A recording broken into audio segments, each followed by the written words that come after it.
Welcome to the PHNX Sun Devil Show, brought to you by the one and only Draftkings Sportsbook, America's top-rated sportsbook. Be sure to download the app today and use the code PHNX, and you will get $200 in free bets after making your first NFL bet of just $1. Welcome to our show again. I'm Brittany Boyer. Joined with me today, my co-host. What up, people? I'm Shane Diefenbach. And also joining us is the one and only Rez Devil, a.k.a. Curtis. What's up, man? Welcome to the show. Thank you. Thank you for having me. How are you today? How was your drive in from Levine? You know, I know it's it's kind of a trip making it over to Central Phoenix from over there, but you know, you have the beach house. So yeah, it's tough leaving the beach there, but I went and had lunch with my wife and then moseyed on over here. So, What'd you eat? Oh, steaks, Longhorn. Love that. Love that. That's what I had. Well, yeah. Big game tomorrow against UNLV. It's the first Saturday game of the season for ASU. Are you guys getting out there, you and Miss Rez Devil? You know what? She hates the heat, so she's going to stay home. She's going to let me, drop me off at the tailgate, and then. Wow. I either get a ride back or I have to Uber back. So, is it just you? Are you hanging out with PJ and Adam tomorrow? Yeah, oh man, PJ, Crafty Devil's tailgate is yeah. going to be nuts tomorrow without yeah. without Lady Rez there to hold it down. So, all right, guys. Well, first and foremost, we want to talk about the ASU UNLV game that is up and coming. Going to be a big one, like we said, the first Saturday game. ASU and UNLV have only met one other time in history, though. That game was played September 13th, 2008, and UNLV actually won it in overtime on a blocked field goal. I don't think that's going to happen this year. I don't think so We're either. favored by 34 points, so I hope. I don't think we're covered a 30, though. Yeah, the ASU, especially these last couple of years, when Jaden's at the helm, when he's the quarterback, it's weird. We don't typically blow teams out. Exactly. I mean, we win by it's a safe win. It's never part of it is that Herm, Yeah, true, exactly, for sure. It down the pro, whatever. Yeah, definitely. Yeah, exactly. People have to remember that he's an NFL coach, so it's a lot of different thinking when it comes to the coaching mindset. Yeah, it is a lot different. And, UNLV, they haven't really won a game in a while. Shane, how long has it been? What? How long has it been since UNLV has won a game? I want to say it's been since like 2019, right? Not longer than U of A. Oh, yeah, it's up there. 707 It's days. been a long time, but their last loss last weekend did not look good either. Yeah, the 35-33 loss to Eastern Washington in overtime. Yes. The thing with the UNLV team, their run defense, it's good, and it's kind of too good for this team of what they're showing. The 34-point spread that's being shown, the run defense is gonna have to play, and that's gonna need to be the key for them to be able to stop the Devils' offense in general. Because if you make Jaden pass it, I mean, that's usually not good for defenses anyway. Mm-hmm. But it pales in comparison to what our running backs could do against them. I think that's very true. That's kind of weird that it's always been the other way. Where the quarterback has always outshined running backs. Mm-hmm. This year, I mean, the two backs that we have, it's crazy. And the crazy thing is think about how highly touted Jaden Daniels was when he committed. I mean, everyone had their eyes on him. I mean, he was someone who came like late in the recruiting cycle. No one really expected it. It was something that was last minute. And let's be honest, Utah fans thought they had him in the bag, and it was like Cartman licking the salty tears off someone's face when he committed to U of A, just to be able to kind of laugh at that, how upset they were. But they called it's just a trip. He's coming here just for the trip. Yeah, but I mean, Jaden Daniels, in terms of what I think people have expected of him and what he's been able to produce, this is going to be a big year for him because he really hasn't shown everything that's been expected and what people think he's truly capable of. And so I think starting at this game is going to be instrumental towards him showing more and really towards his draft stock later on. He has to get out there, and especially in games like this, and be able to at least show a little bit of flash. So, as I said yesterday, it's weird to think of Jaden as an inexperienced guy, because he's not. When you think about the games he's played in and some of the big moments he's lived up to, I mean, he was so composed as a freshman, but when you think about the actual game experience, I mean, last year it almost doesn't count. And Yeah. so with Jaden, I would love to see him be able to stay in the pocket. Like I said yesterday, I want to see that composure, and I know he has it, and he creates with his feet all the time. But I want Herm to give him a chance to kind of take that 5-step drop, look downfield, find Ricky out there. I would love to see that this weekend. Yeah, it would be nice for sure. How much of that, I mean, with you're talking about not showing everything, Mm-hmm. how much of that is Herm Yeah. not letting him do a lot? Yeah. And then how much of it is Jaden himself being very proud of his interception ratio? Yeah. So he's really conservative with his passing. You True. know? Yeah, I talked yesterday about how Herm in the NFL, you pound the run through a game, pound the run in the first half so you can set up play action. Yeah. I feel like what he's doing is he's pounding the run early in the season to set up those long bombs deep in the season when they play a team like Utah, Yeah, for sure. Defensively, going into this game, I think that we really should expect to see ASU looking to force fumbles, like force interceptions, force turnovers, force them to punt. With UNLV's offense is decent. I mean, they switched their quarterback last week, I want to say midway through the third quarter, and they now announced that sophomore quarterback Doug Brumfield is going to be starting this week. So, I mean, it's not like they got a full perception of what he's capable of last week, but he did go into the game when they were down. I want to say it was 35-14, or they were down by quite a bit. It wasn't 35, but they were down by a bit, and he did bring them within being able to compete, and then they ended up losing in overtime to Eastern Washington. Let's be honest, don't expect any fireworks. They're not going to come out No, bombing us. no. But I also don't expect the defense to be able to go out there and just do this with their eyes closed. They have to still be vigilant in what their goal is when they're out there, and they still have to play like this is any other opponent, in order to get fine-tuned for the bigger games that are on the schedule coming up. Yeah, that's why you have these games. The takeaway margin that the takeaways in general that we have. I mean, we're right up there in the top of the FBS for the last 3 years. But the turnover margin isn't great, which is surprising because of how many takeaways we've had. We love taking the ball away, but we also love giving it right back. The ball security is a big issue at this point. Ball security has been an issue for Arizona State for years. It's something that Juan and I have talked about a lot on our old podcast that we used to have previously, and it was something I hit on every single week, that they, for the most part, struggled with ball security. There were weeks where it looked like it was trending in the right direction, and then before you know it, you'd close your eyes, and the next week it was right back where it seemed like things had started. So I think that's going to be very important, and kind of like you brought up, Jaden Daniels being very proud of his accomplishments and his pass really ratio without really having a ton of interceptions. That always gets brought up by the TV commentators, everybody. So it's kind of like he has that standard, and maybe he wants to keep it too much. I don't know. I'm sure that's something that factors into it. But looking at UNLV's defense, they allowed Eastern Washington to pass 374 yards against them last week. So I think Jaden Daniels really should have the potential to go out there and open up. You should be looking at his chops right now. Yeah, like that. If I'm a quarterback, I'm ecstatic. I'm ecstatic, especially if I have his accuracy and his consistency ratio. I mean, even if you throw a couple long balls and they're incomplete, I mean, this doesn't seem like it's a defense that really goes for a lot of takeaways, and they clearly give up a lot of big plays down the field. So I'm hoping Jaden doesn't have to throw for 300 yards. I'm hoping that, and I'm sure Herm is hoping, and I'm pretty sure Jaden would be hoping as well, that we get the job done early. We take a big lead. Jaden has a strong first half, and then we don't need to see him, because I'm sure as many ASU fans were concerned about when he went down with cramps. Yes. I don't want to see any of that anymore. I don't want him to overwork. Yes, and you know I agree what? with that. That ASU fan syndrome checks in. These are all should-haves that we should be able to do.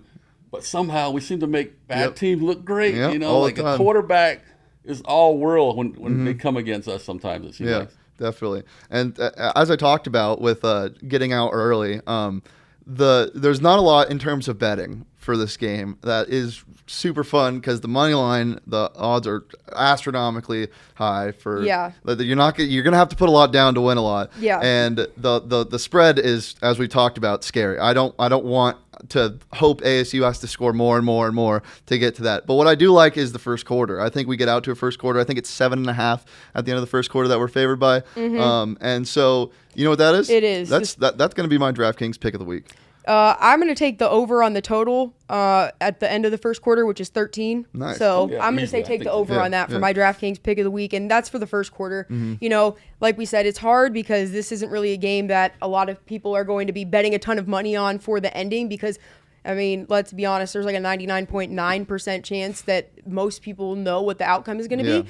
But if you are interested in getting into the sports betting a little bit more, like we said, DraftKings, go on there. According to their site, this is what they have for ASU in terms of their betting odds. And, you know, I think it's going to be exciting, especially if you're an ASU fan, maybe break it down this way a little bit and kind of, like we said, play around with some free money. All you have to do, bet $1 on any NFL game this week, and DraftKings will give you a free $200 to That's do what whatever I'm you going to want have with to it. try. I've never done online betting, nothing. And what do you do when there's a blowout? If you're in the parking lot, if you're at the game, it's not interesting. Exactly. No, you have to do something. You got to get drunk, to be honest, sometimes. And the app is so easy to use, even a drunk person could. So You know what? When I'm in Vegas, that's what I do. That is such an ASU statement. Our producer Jacob also is an ASU grad. He supports it. So, but those are our keys to, or those are our DraftKings picks of the week. Going off that, though, we were talking about Jaden Daniels, how much we want to see him out there. We talked about how many touchdowns we think we'll see him throw yesterday. I predicted 5. You predicted 3. What's your prediction, Rez? For touchdown? 5 sounds, like easy. Yeah. I don't know. So I had 5. And A you know lot what? I of take people that back. said I'm going to say 4, just because when we get down there, we have the running backs that will just run it in. I mean, he doesn't need to even throw any. I mean, No. A lot of people said 4. We had 1, 2, let's see, TL, Chad. They both said 4. You just said 4. Devin said 2 passing touchdowns and 4 on the ground. Wow. Andrew says 3. Silverbuff says I'll go 2. 4 on the ground. ASU MJP says 3, and Rocky Mountain Sun Devil says 2. So that's quite a big array. We'll see who ends up being the closest. It's going to be interesting, but we'll do our question of the day a little bit later. Before we get to that, it is time for us to talk about our DraftKings promotion that we have again, though. So right now, $1 down on any NFL game, as we were just saying. Just go to the DraftKings app, download it, open it up. Like Shane was saying, it's so easy. Even a drunk person can use it. There are some games that might not be as exciting to you to watch. Maybe there's some sports that you're trying to get into more, trying to understand more. This is a great opportunity to give you a reason to watch it. I don't know, for example, maybe golf. A lot of people don't really find golf all that enjoyable, but you know what? When some money's on the line, maybe it will mean a little bit more to you. So, like I said, $1 down on any NFL game this weekend. As long as you use our code PHNX, you will get $200 basically in free betting money to use. So make sure you take advantage of that while the special is still going on. I won some money last night. Yeah. Won some money in the Bucks game. My pick was the under for on the betting show that's on at 12 every day. If you haven't tuned in yet, I would. Tune into his betting show if you need to learn how to bet on sports stuff. But Is it like for a newbie like me? Can I get on there and then know exactly because a lot of the stuff I don't know. I mean, I know the over under, I know the point spread, but there's so many other things. to bet on. Yeah. So what we break it down. I'm not going to make this my show right now, but basically, it's a 15-minute rapid fire show. Give you some picks, get in, get out, bang. Use the DraftKings app. Money on the table. Sometimes we'll see. But yeah, let's get to the keys to victory for coming up. Yes. This is not the betting I'm sorry. show. That face, you just were like money on the table, and then it was like a very long dot sometimes, and I just looked at you. I'm sorry, but yes. Keys to victory. I mean, the biggest thing for me coming up with this game, you got to clean it up. We have to clean it up. 100%. There are 130 penalty yards just in the first half, and I mean, Herm is the most mad about this. I'm sure. That's the most penalty yards we've had in a game since 2007. That can't happen. It just can't. No, especially was way against teams too many. we can't make ourselves play at their level. We just can't. And we also talked about this before, the need to protect the ball. That, I think, is also going to be a key to victory, not just now, but moving forwards. If ASU really wants to make a statement win against UNLV, they need to make sure that they have possession of the ball at all times when they are on offense. And when they are on defense, they need to make sure that they are stopping them from driving down the field and working to either strip the ball or intercept the ball. Because we already know defense is strong with their takeaways, but when it comes to protecting the ball offensively, that's where they struggle. So. You've been a Devils fan for a while. How all my life? Does it feel like we fumble more than the average team? Does it feel like it feels like that? It does. Yeah. It does. I mean, I guess everything is more accentuated. Yeah, with, for thinking sure. about your own team. Yeah. Because I'm thinking we're not gonna play well. I mean, I guess it all comes. Yeah. Every team probably feels the same way. Yeah, definitely. I just feel like there's butter on our hands. We touched on this a little bit yesterday, but a really underrated part of the game is special teams. Oh, 100%. And there needs to be, as I said yesterday, good special teams won't always win you games. Bad special teams will almost always lose you a football game. Yeah. Almost and always. We also talked about yesterday how many times that ASU has found themselves in a close game. Like, I can't remember the exact record. I'm not sure if you know it, but the number of insane games that ASU has had since Herm Edwards has been here that have been decided by like 3 or fewer points. And you know what? Or 7 or fewer points. That's almost like by his working, because he likes to be conservative and he doesn't blow out, or he works for the time towards the end. And by that ending, you don't have enough time to come back. Yeah, exactly. And you lose by 2, 3. So special teams is something that's going to be really instrumental towards winning. And I mean, the kicking situation is what I think everyone needs to keep an eye on in the next 2 to 3 weeks, I would say, because I think that's going to be the realistic timetable as to when we will see Christian Zendejas return with the team. Whispers. Nobody knows. No one really knows. I mean, he's back. I thought they put him in the last game because we were having, issues with the. I don't think he played at all because he No, hadn't he been didn't, out at but practice. yeah. He was out there at the game, but his first day practicing or showing up to the bubble for practice was Tuesday of this week, I believe. Yeah, but still there's nothing on him. Yeah, there's nothing set in concrete about when he'll be back. So, I mean, I don't know if they're trying to keep that close to their own chest for whatever reason or what, but that is something ASU is really going to need. So they're also going to need some willpower to get out of the Pac-12 South, because I think there are 5 ranked teams in the Pac-12 and 4 of them are in the Pac-12 South. Yeah, but then you look at the Pac-12 North and it's an absolute joke. It is a joke. The Pac-12 North is a joke. It's not a joke. Year. It's chaos. it's pure chaos. No. Joke. But let's touch on some of those games coming up. I mean, we have a really big week of Pac-12 games. I mean, a couple teams have some really, really big-time games that I don't know how they are or are not going to go. But first and foremost, we'll start off talking about UCLA, ranked number 16 right now in the polls. They're on a bye. Yep. Now, initially, they played that very first week against Hawaii. Didn't really look all that impressive, but now they look like they might actually be the team to beat in the Pac-12 South. But then again, that is not necessarily saying much on a national stage at this level in terms of the talent. So, yeah. I like them though.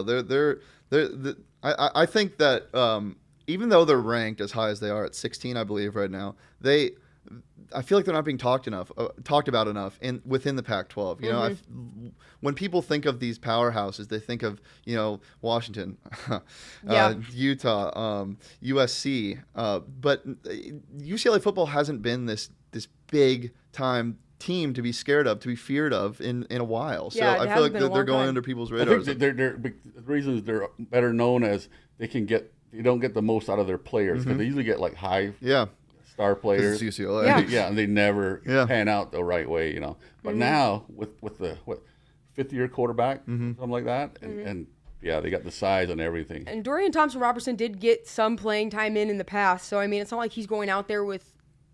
I mean, he might not have been their starter this whole time, but I mean, he's poised for greatness this year, I should say. He should be achieving what he's achieving. For sure. Like, this is what he should do.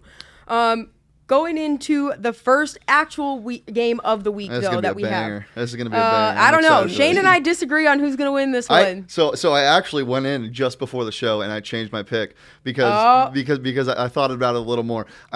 So it's Oregon, Ohio State. It is. They kick off at 9 a.m. Number 12 Oregon at number 3 Ohio State. And I originally had Oregon winning this game, and then I watched more of that Ohio State game, and all I could remember about the Ohio State game when I first watched it was how poor their first half was, and that's kind of expected from week one of these games, but.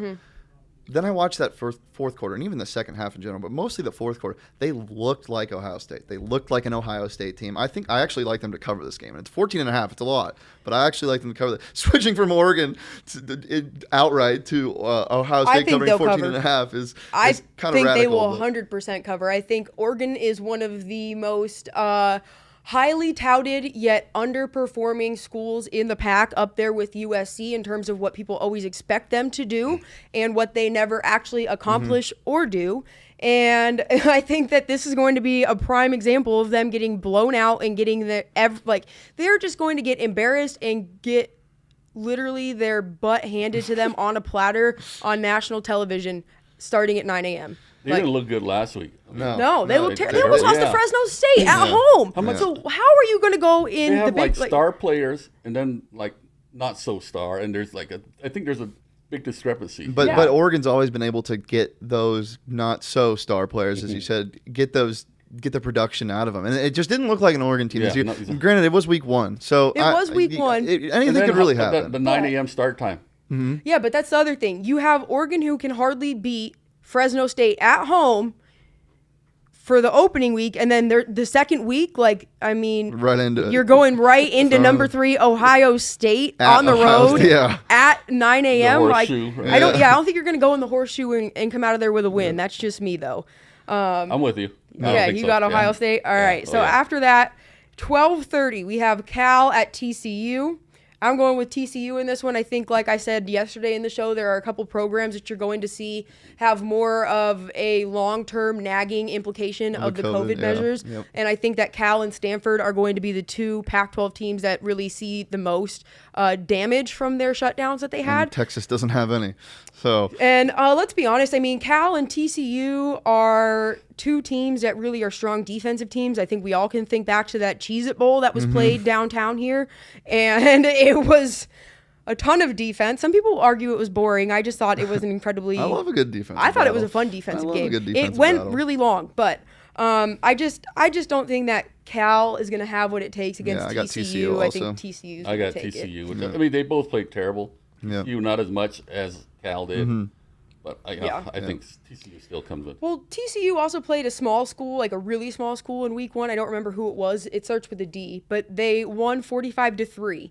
And so I think when you look at what TCU was able to do in terms of getting their offense comfortable and generating some yardage and working together and getting back out there in that environment, it was a little bit more instrumental in moving them forwards compared to what Cal's offense was able to do. I think they're coming in with more mentally of a block and a setback going into this game because their offense wasn't clicking like they wanted it to, where TCU wasn't having that problem.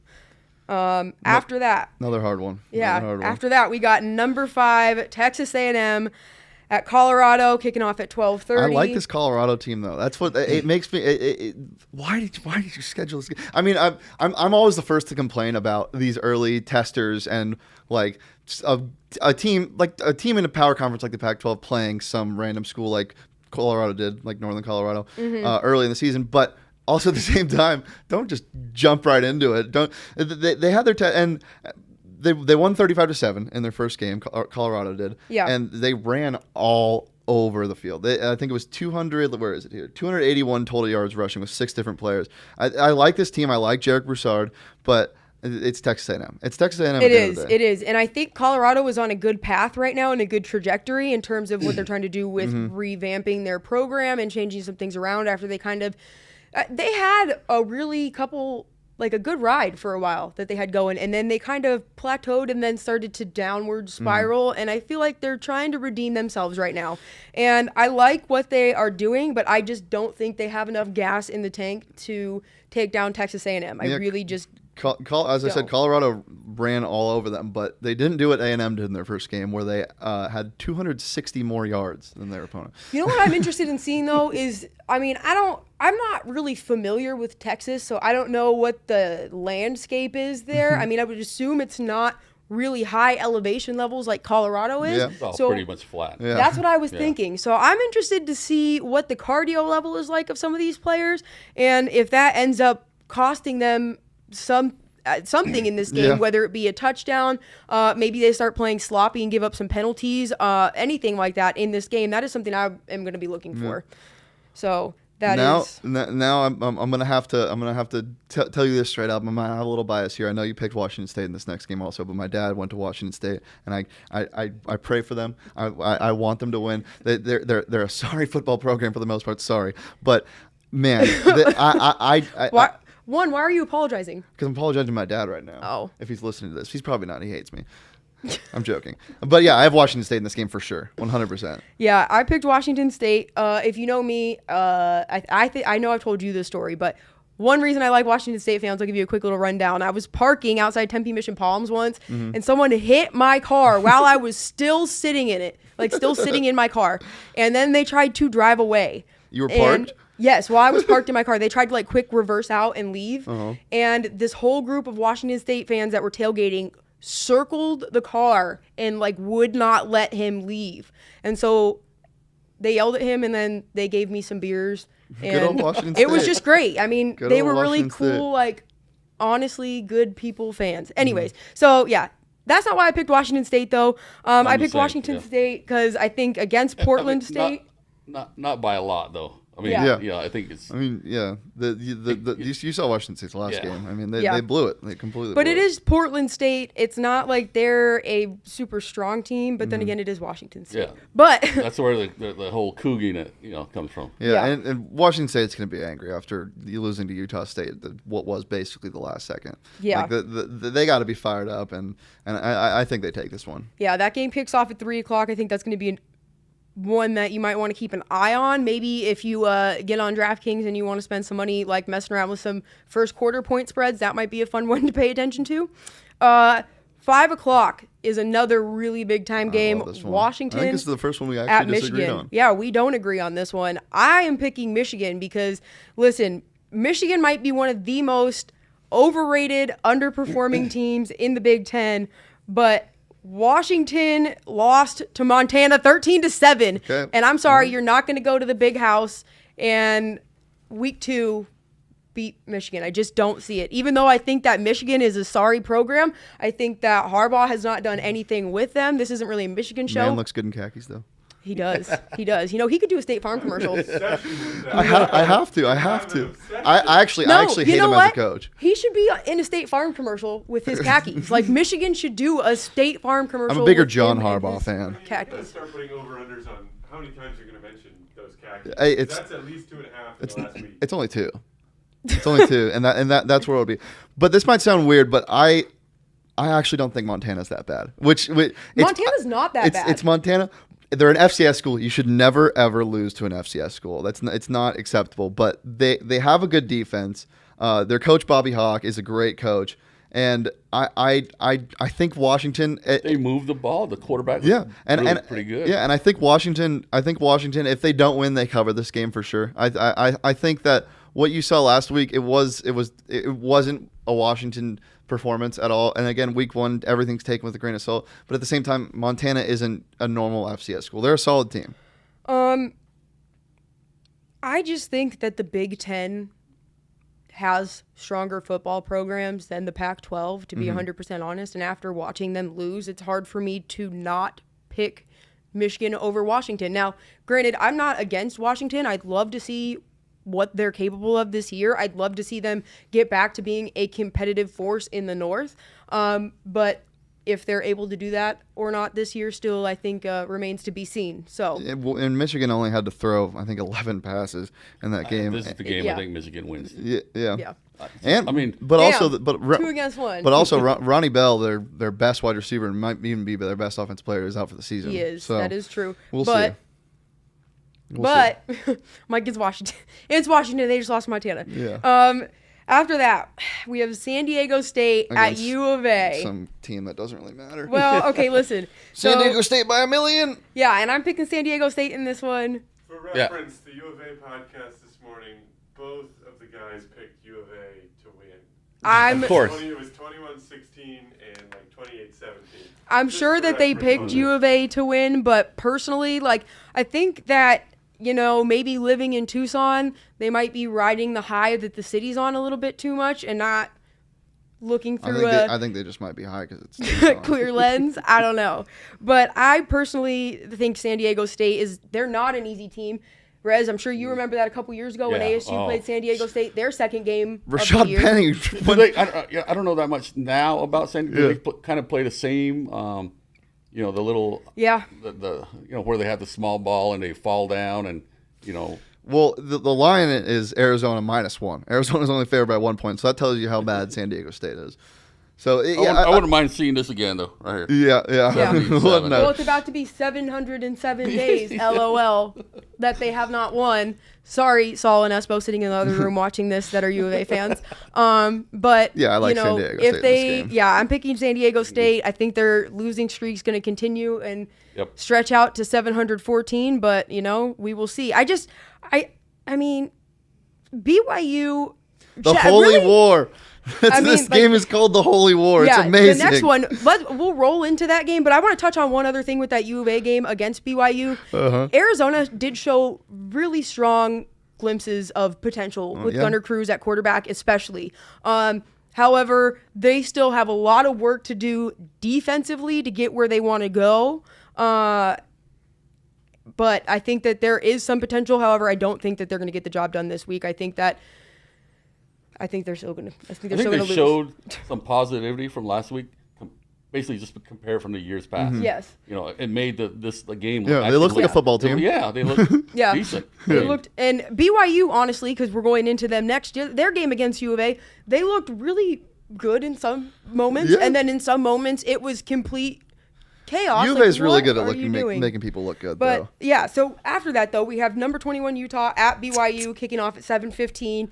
Like we were just talking about with BYU, they're after playing against U of A, I can't pick them to beat Utah in the Holy War or Yep. Unholy War. I got to go with Utah. I'm sorry, I got so excited about the name of this game. I just think it's so awesome. Yeah, I have Utah. I have Utah covering this game also at 7. You know, I look at this, and this might be the first Pac-12 win of the day. I mean, possible. Yeah. All the ones Yeah. before. Yeah. Yeah. We could go into this You're 0-6. wow. Yeah. Yeah. That's actually kind of nuts to think that the first win of the game of the day wouldn't come until a 7:15 7:15. game when the Pac-12 is notorious for having most of the night games, but would Yeah. have 1, 2, 3, 4, 5 games before 7 o'clock. That's crazy. Utah's just my typical like gridiron team. Like I've always liked Utah. They're kind of the same thing every year. They pound the ball. Yeah. They're really good on the ground, and their defense is always solid. I mean, they ran 31 times for 188 yards. That is the most gridiron stat you can give. Like I really like this team this year. And yeah, I like them covering. I feel like Utah always just one of those teams that just silently works. I mean, and I'm talking about the players always good coaching, themselves yeah. and like the games. It's not like people in other media outlets are really hyping them up. I mean, yes, they're fans. If you're an ASU fan watching this and you're on Twitter, I'm sure you've probably engaged with a Utah fan who thinks that they are rivals with you at some point. But even though not everyone considers them to be rivals, they are one of those teams that does quietly get the job done, and they are someone that ASU does need to really watch out for. yeah. They're closest You know to them who, in rankings. Who fans the flame of that rivalry, right? It's a UCLA called Equity Yeah. Brewing. Equity Bruin loves that. Yeah.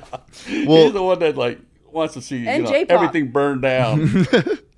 It will. Oh yeah, J-pop. If BYU does somehow pull the upset, we won't have to wait much longer for a Pac-12 team to win because one will win in the Stanford USC game. That's Yeah, for sure. and it's definitely going to be USC. Yeah, it's not gonna be Yeah, Stanford. no, it's not. Yeah, Like we said with Cal. it's just by how much, basically. Yeah, Yeah, I it's I like Stanford to cover this game though. I like them plus 17.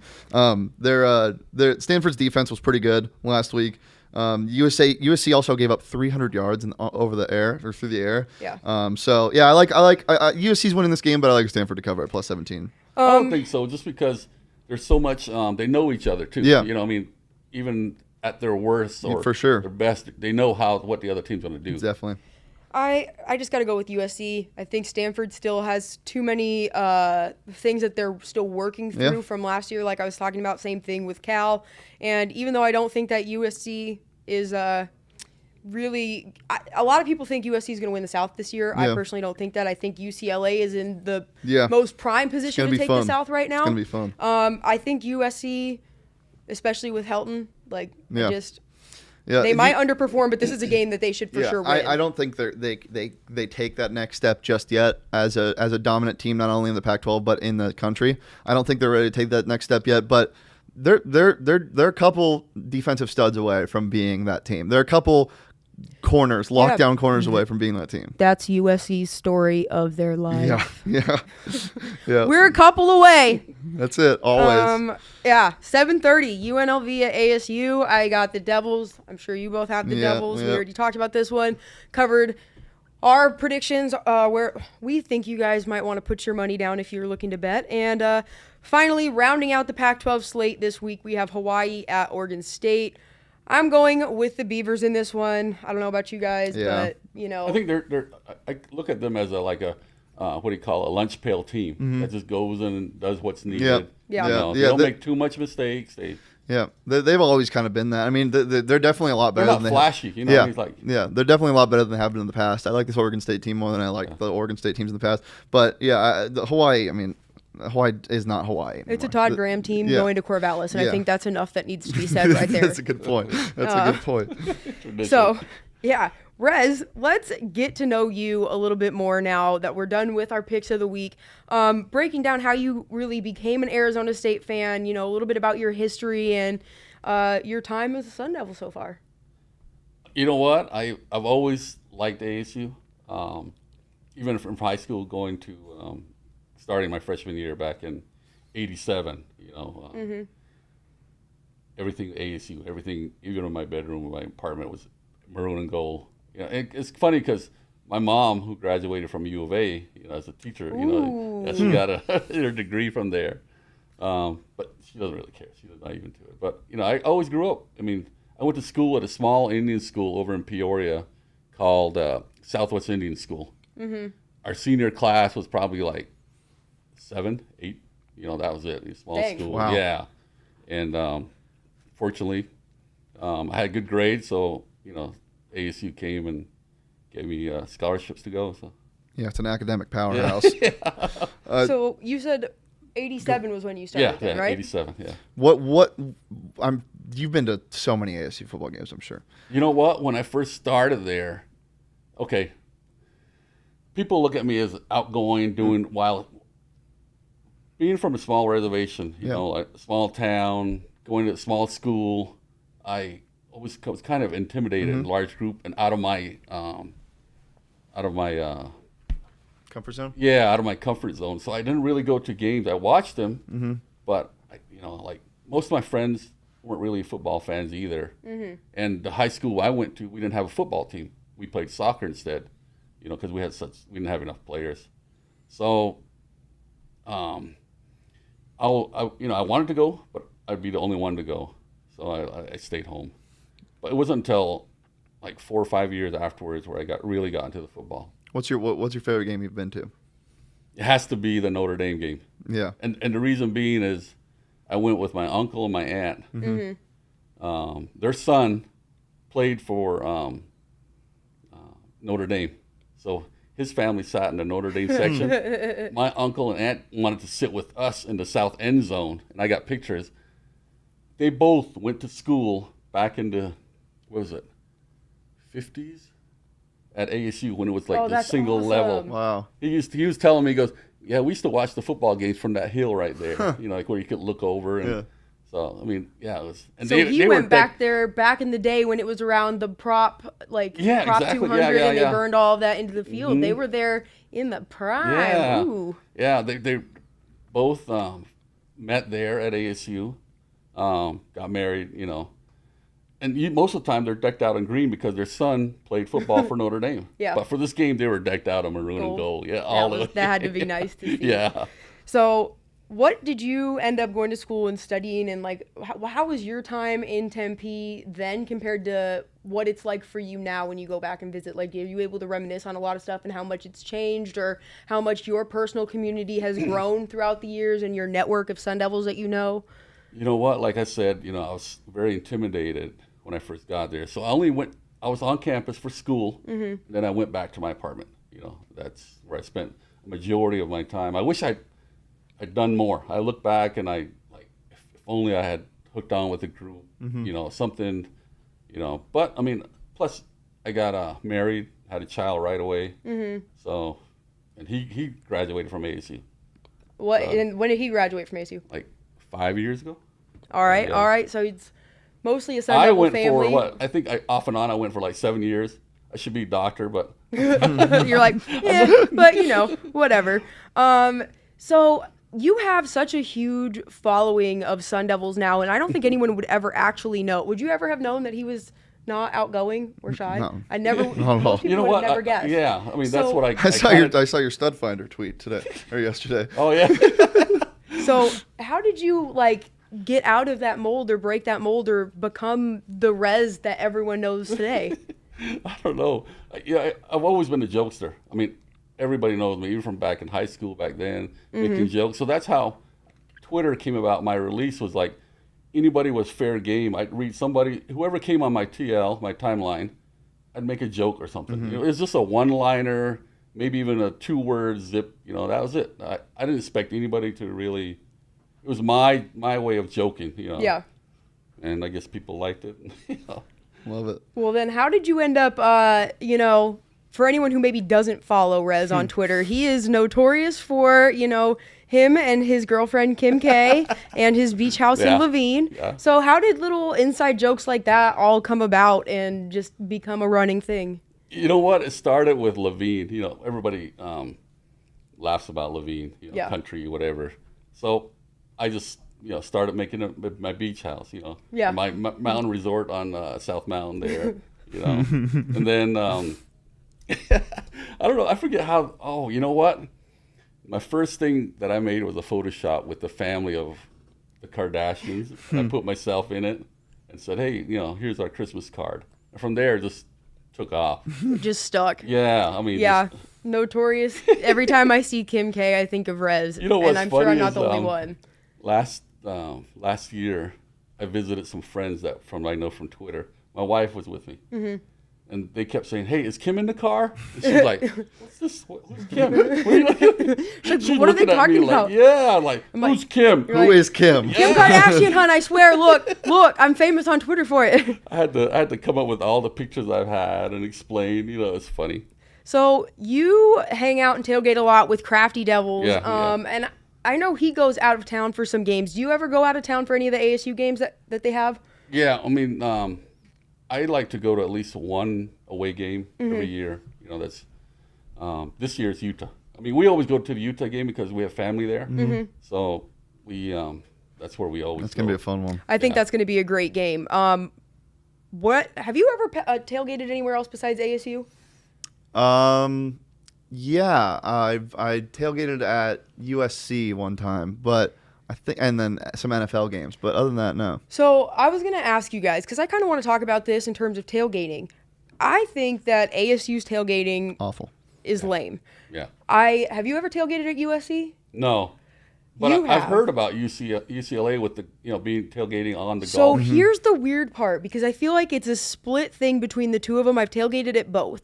If you are someone who is more of a lively party scene, I definitely would say that USC is more of a fun game day experience for you. If you're someone who's more of a laid back, like I'm gonna chill on the grass, like mosey along from place to place, take my time, UCLA was a lot better of a fit. But UCLA was just weird because it didn't feel like there was a game day atmosphere. You're just driving through this random neighborhood in the hills, and then all of a sudden someone's waving you with a flag onto a green parking. No, I've never grass. been there. Is that parking farther away from the stadium? You have to walk it's away. pretty far. You have to walk through it. I feel like you're basically parked on a huge golf course, and you just walk And I think there. that kind of takes away from the whole tailgate. Yeah. Yeah. You got to have the stadium in the background, So So right you've there. been to Utah every year or before though? Pretty much, yeah. I've heard they have a pretty good tailgating setup. You know What's it what? like for them? They have like one block that's set off. That's the only place you can tailgate.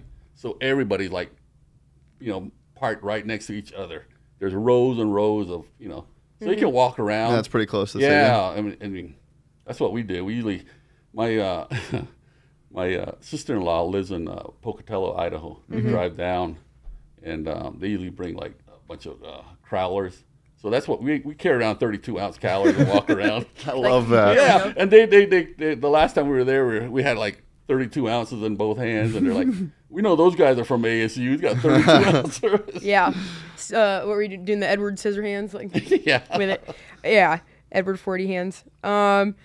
What is probably your most heartbreaking memory you have in terms of let's being not a make it fan? sad. Like, well, I mean, for football losses, like what was your most painful loss? 'Cause I can tell you mine, and like I said it before. I don't know if I said it when we were on air or not, but that 2014 Oregon State loss for me was the most painful one I think I ever had to watch.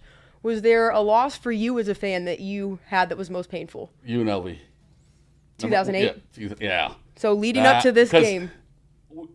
I felt we were so set up just right with everything, and then out of nowhere, I mean, Those are the worst losses. Heartbreaking, Those are the man. worst losses. I mean, Oregon, because we were number 6 going into Oregon, expected everybody was like having us the 4th team in the playoffs, Yep. right?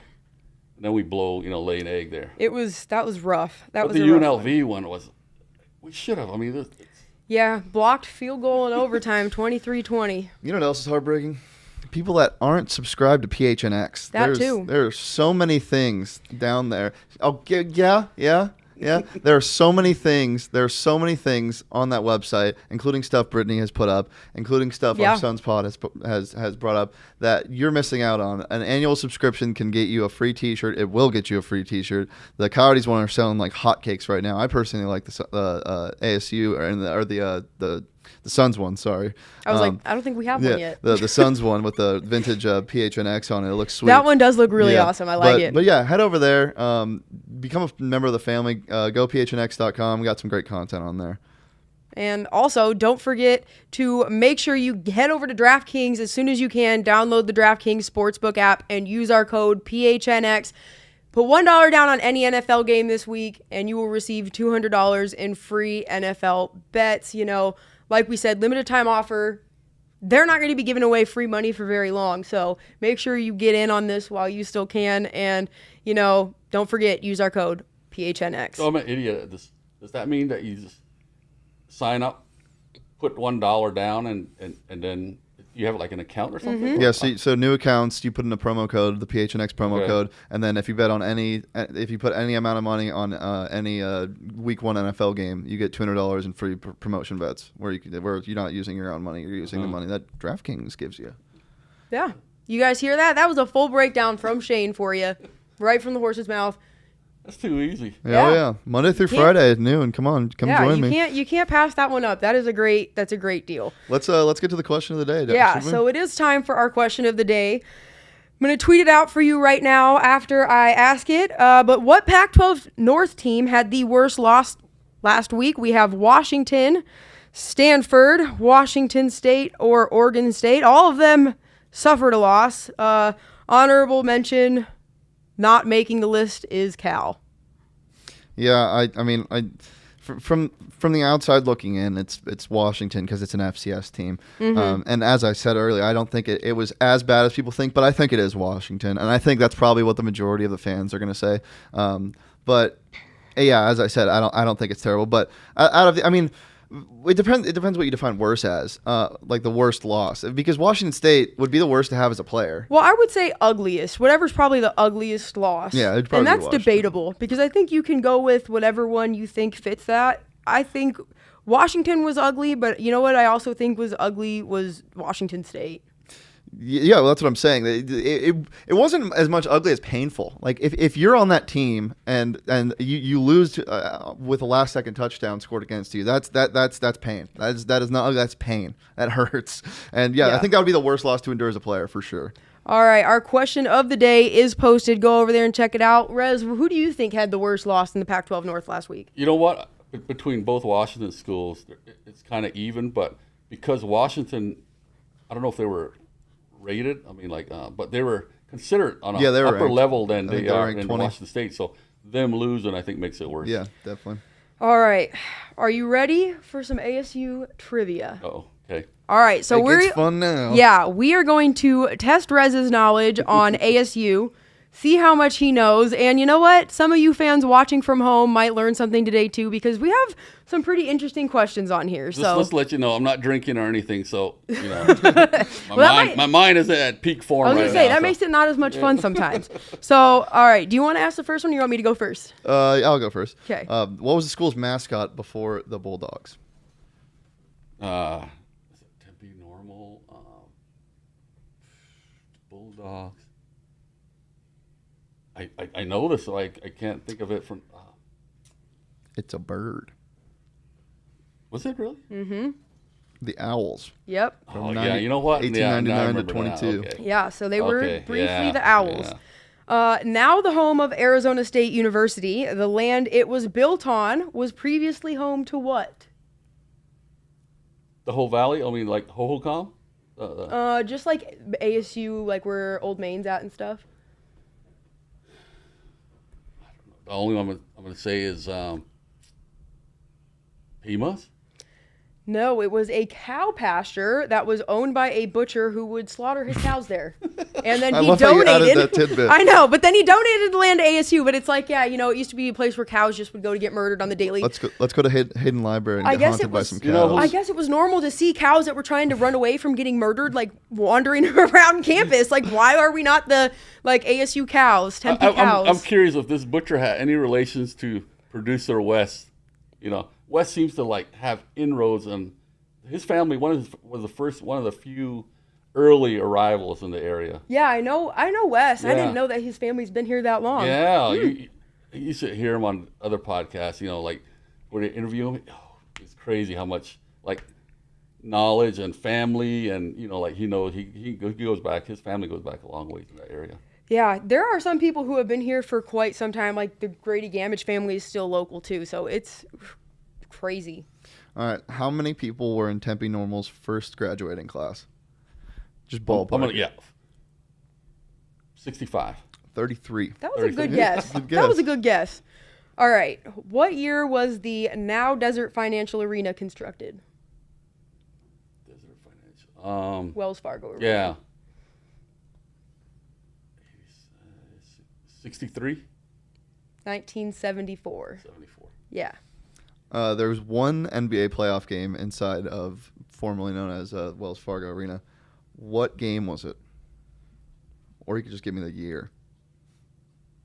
I don't even remember that. See, I'm gonna say Seattle SuperSonics. No, it was the Suns and the Kansas City. These are hard. Sitting here thinking I don't know a thing. Sorry. Some of these are kind of hard. I just like pulled up like facts about ASU and was like, we're gonna make this. You're all learning things today. This is good for Be good, you. stay safe, try and learn something. That's what my old teacher used to say to me all the time. The former ASU football stadium once sat where this building now stands. What building is it? Oh wow. Before they built it between the buttes. The Gamage. It's right It's by yeah, there. yeah, It's the this- business school. Okay. You were close. You knew the 'Cause general I knew. vicinity. Yeah, I knew. I've seen the old photos. Yeah. This would be a fun one to get. What was the name of the very first football coach for then Tempe Normal School in 1896? The name? Yeah. What was the football coach's name? Oh. I have no idea. Gotta be something super basic, right? Frederick Irish. Yeah, Frederick That's Irish. not what I was expecting, Yeah. but yeah. What Arizona State men's basketball tipped off for the very first time in what year? So, like, what year did they bring the team to Tempe or form the basketball team? That's got to have been like maybe even earlier than the football. 36. 1911. What year did the A first appear on A Mountain? You were close with your last guess. Yeah, I'm trying to think of probably around the I'm gonna say 64. 1938. Oh, 38. And then this is the question I was super excited to ask you that I told you about. So I haven't gotten one right yet. So. But this one, I'm on a roll. This one, Rez, you are Indian. You are native to the community. You know, obviously you are very proud of your heritage. It's in your name. And this has a connection to ASU, this question, and also the local Indian heritage that dates back. So why does the local Salt River Pima Indian...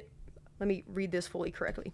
Why does the Salt River Pima Maricopa Indian community consider Hayden Butte, I can't read today, or a mountain to be sacred land in Tempe?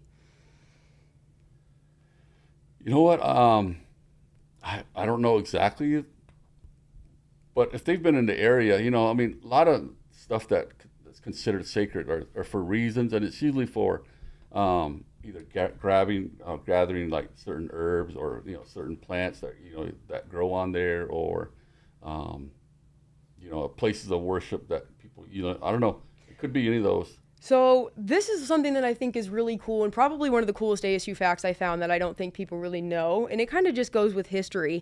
When they were building the light rail and doing excavation for that whole project down there, they found hundreds of petroglyphs, which for people who don't know what those are, it's rock art images that were made by the Hohokam community. And they were dated to be prehistoric sometime between 750 AD and 1450 AD. So it is a very sacred land for them there, because people years and years and years ago were the first people here who really built the first form of canals that we're seeing in Tempe. So yeah, I just thought that was a super cool connection to the community that I think most people probably don't know. It's I didn't know that. I didn't know. Really could... I don't know. It's just see why you were excited to ask that. Yeah, I was super excited for that one. Really cool. That's pretty cool. Now, what did they do with it? Did they take it somewhere? Or? I believe that they have worked with the indigenous. I don't know if it's with one of the like the people American that's Indian on. program. Yeah, like that's at ASU, or okay. if they did something with the city of Tempe and getting it into like an archaeological site or something. But I did read this actually on the city of Tempe's website today. That was where I found it, because it I was wouldn't like, be surprised if some of that is put like in the library. You know, like you know how they have the cases.